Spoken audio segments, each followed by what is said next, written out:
Hello, hi guys! Magandang hapon sa inyo lahat. This is Chimpo Masigara Channel, a faith healer, also mata reader. So ngayong hapon natatagan natin nagsasabihin sa iyo ng ating mga gabay. This is Archangel Raphael messages for the sign of Gemini. So, Gemini, welcome to my channel. Ano kayang messages, advices, and spirit guides ang ating masasaga for today's video? Kanino naman kayang energy or kaganapan sa buhay ng mga Gemini ang ating mahagilap? So, guys, this reading is a general reading lamang, hindi lahat makaka-resonate.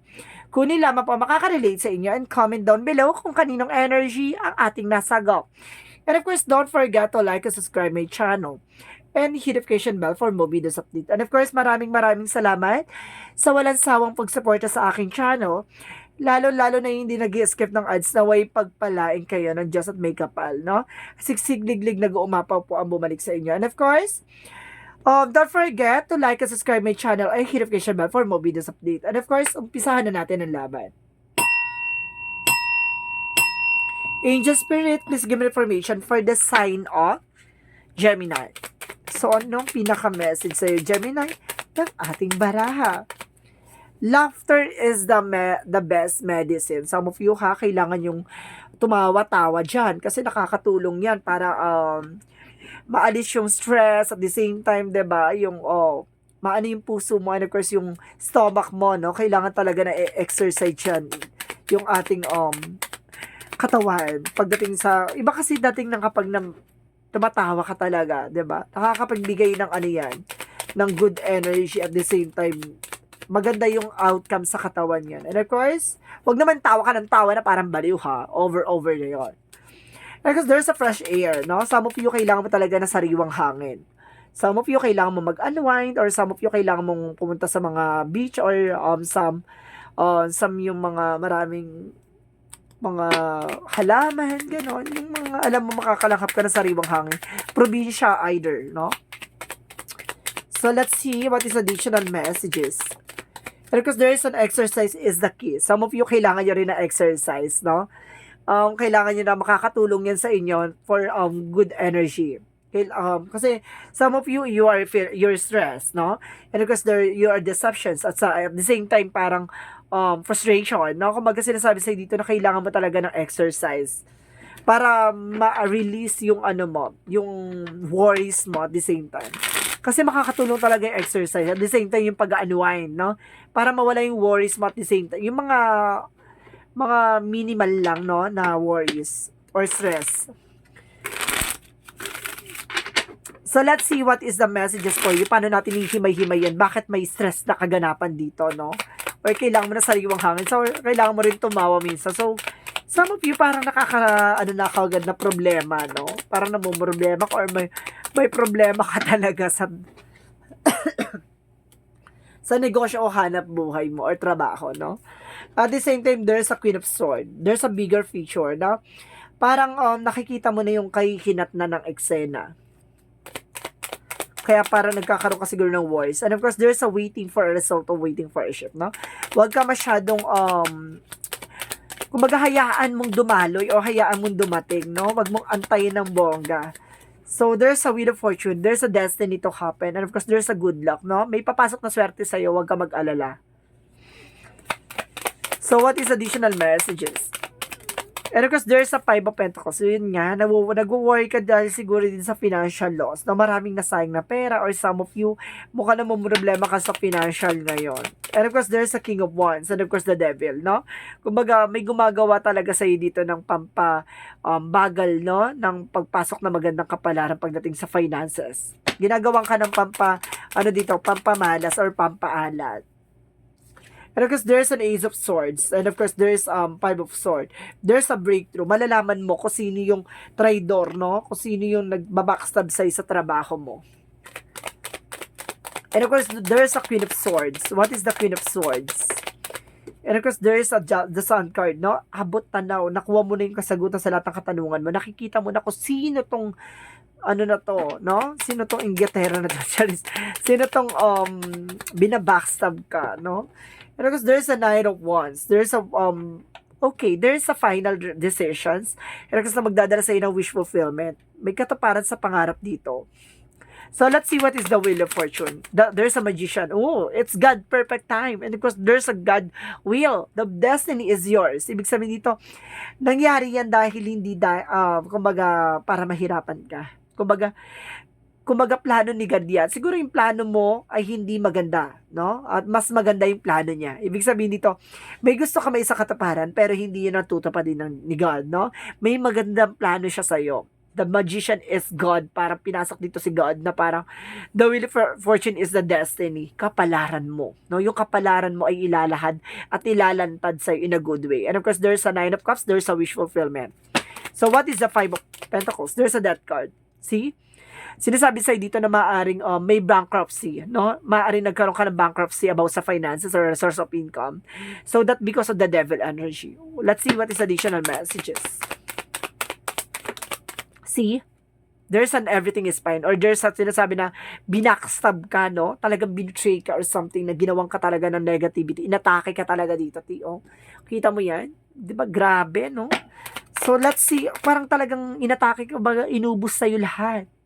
Ganoon talagang inanuan ka na masalat ka sa lahat ng eksena. So let's see what is the 3 of pentacles and of course the ace of swords and of course the 5 of swords. There's a page of wands, a good news. May magandang balita dito and of course new fresh ideas. So what is the queen of swords and of course the sun card? There's an 8 of cups, no? I-let go mo na raw, no? Bitawan mo na yung mga bagay-bagay. Mag-move on ka na. Tingnan mo yung mga magagandang kahihinatnan pa sa mga susunod na araw at panahon.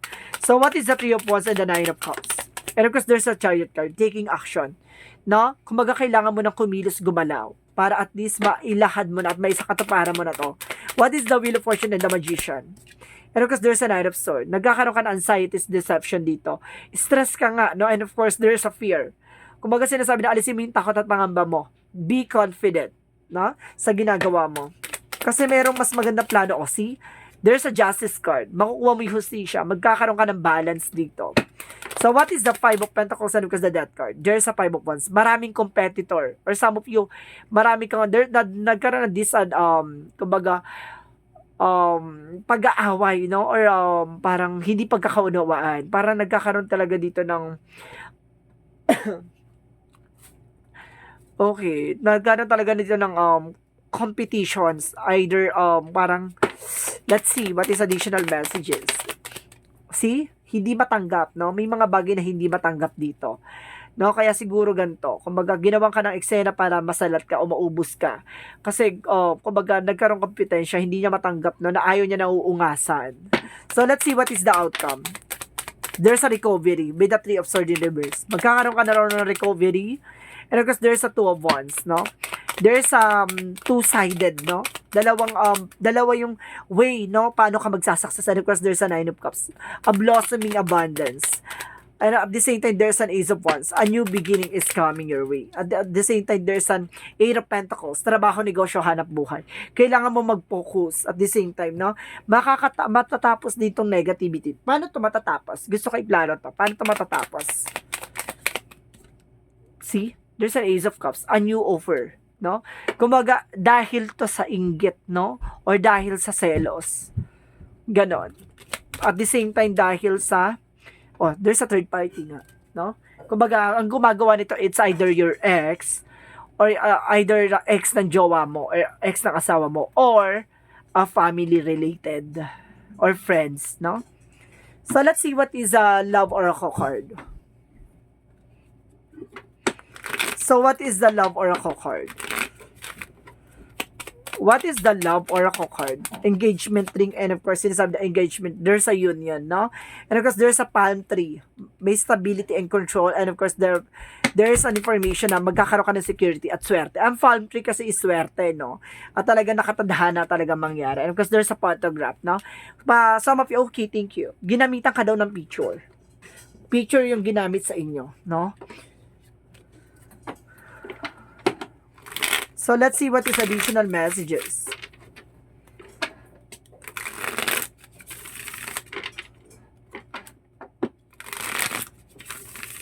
Shuffle natin ng very light pa, ha? Para mas pasabog. Oh my God.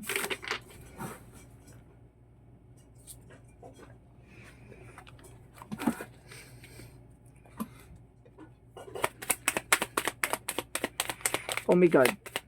Thank you, Angel Spirit. Please give me information.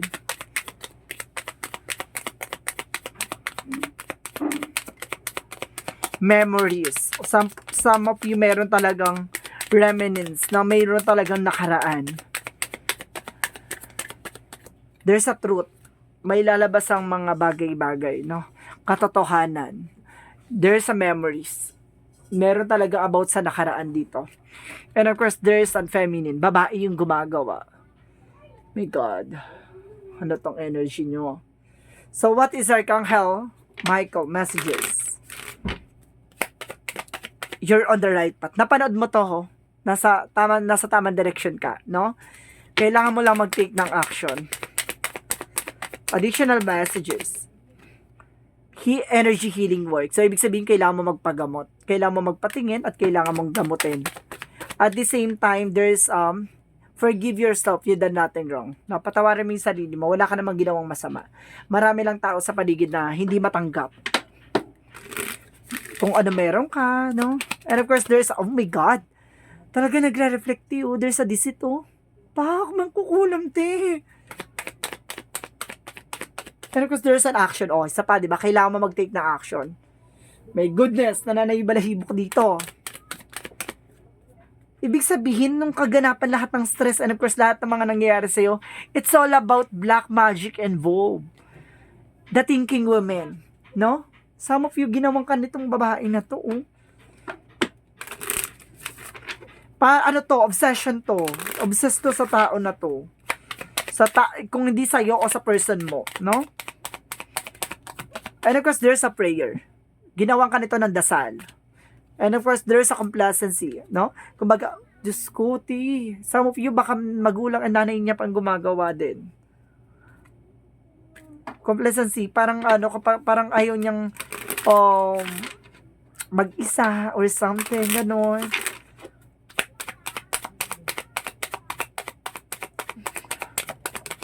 And of course, guys, there's you're not alone, no? There's a community for isolation. Kaya you're feeling isolation, di ba? Parang feeling mo nakakulong ka sa isang sitwasyon or parang feeling mo hindi ka makakilos, hindi ka makagalaw, ganon. No?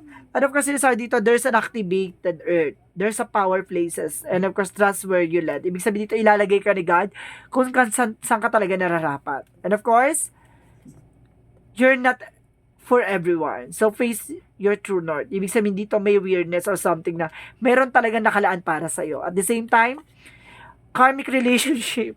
My God, nasa isang karmic relationship ka, guys. There's a soul growth conflict, no? Yung nagbibigay ng conflict sa'yo, yung person, kumbaga yung person mo, mayroong dating karelasyon na gumagawa ng negativity or black magic involved, no? Or either yung relasyon, kung karelasyon mo dati, meron siyang may kaalaman yon, no? Sa about sa negative. There's a cross-watcher din dito, ha? Kumbaga may negative energy ako nasasagap dito na may gumagawa talaga ng negative. My God. Mangkukulam, team. So, what is additional messages? Light and love. Magkakaroon ka na ng kaliwanagan pagdating sa buhay pag-ibig. Kaya pala some of you guys, yung partnership nyo, para nagkakaroon kayo ngayon ng, kumbaga, pagtatalo. Minsan, ganun. Or madalas na nagiging pagtatalo nyo dalawa. Para kumbaga, nagiinit na kayo para sa isa. And time to decide. Kailangan mo mag-decision ngayon na kailangan mo na basagin or sirain tong negative energy. At kailangan mo na protection ng yung kayong dalawa, no? So, what is our romance angels? And of course, our romantic feelings. So, talaga yung feelings isa talagang, di ba? Nandun talaga eh. Real talaga eh. Totoo talaga yung nararamdaman niya. So, what is additional messages? And of course, there's a balance. Kailangan mo rin maging balance eh. At the same time, there is health, no? Kumbaga, ginawang ka rin ito sa health issues. At the same time, there's an discipline. Kailangan magkaroon ka ng disiplina sa isip mo, kung ano kasi iniisip mo na tumatakbo sa. Kaya there's a thinking woman na parang inano ka nito, being paranoid, overthinking, tamang hinala, parang ganon. So, what is the Monsology? Or baka yung person mo ganon, no? And work through your fears. Alisin mo daw yung takot at pangamba mo. So, what is additional messages for this energy? And of course, let's see. There's a winter release, transition. Kailangan mo ng basagin, sirain yung negative energy. And of course, there's a magic talaga to you. There's a magic involved. And of course, transformation. Kailangan mo ng basagin tong illusion niya, no? May illusion ditong nananawari, no? Talagang, my goodness. So, what is the Jesus loving quotes? Jesus loving quote said, whatsoever you shall ask the Father in my name, He will give it to you, no? Kung ano man niyang hinihiling mo, no? Alam niyang karapat-dapat sa'yo. At ayon, kumbaga, ibibigay sa'yo ayon sa kalooban ng Diyos. Ibibigay niya sa'yo kung ano man yung hinihingi mo, no?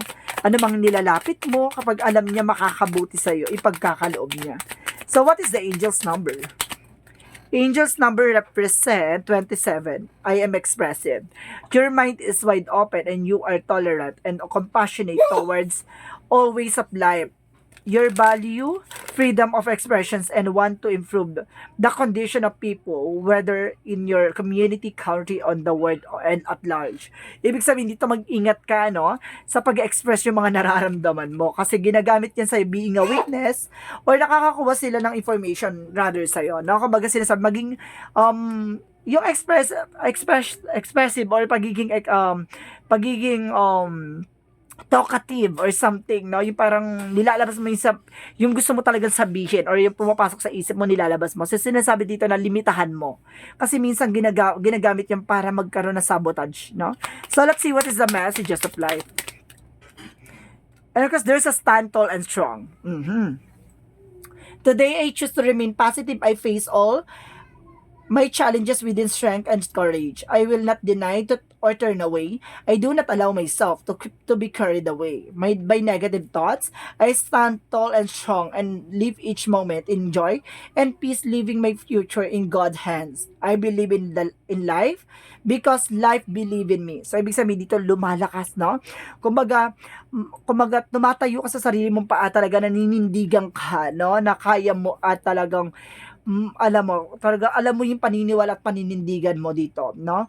Kumbaga, meron ka talagang pinaniniwalaan at alam mo sa sarili mo na at the end of the time, ibibigay sa'yo what you deserve. So guys, this reading is Archangel Raphael messages for the sign of Gemini. This reading is a reading lamang, hindi lahat makaka-resonate.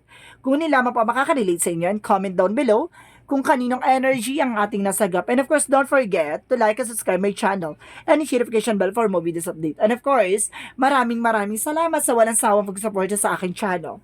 Lalo na hindi nag-skip ng ads, naway pagpalain kayo ng Diyos at may kapal. Siksik-liglig nag-uumapaw ang bumalik sa inyo. And of course, don't forget to comment down below your full name, birthday, and of course, location nyo kung asan man kayo sulok ng mundo para sa susunod na reading natin, paka-energy mo na ang mahagilap at masagap ng ating mga gabay. Maraming salamat and see you in the next video. Bye-bye and babush!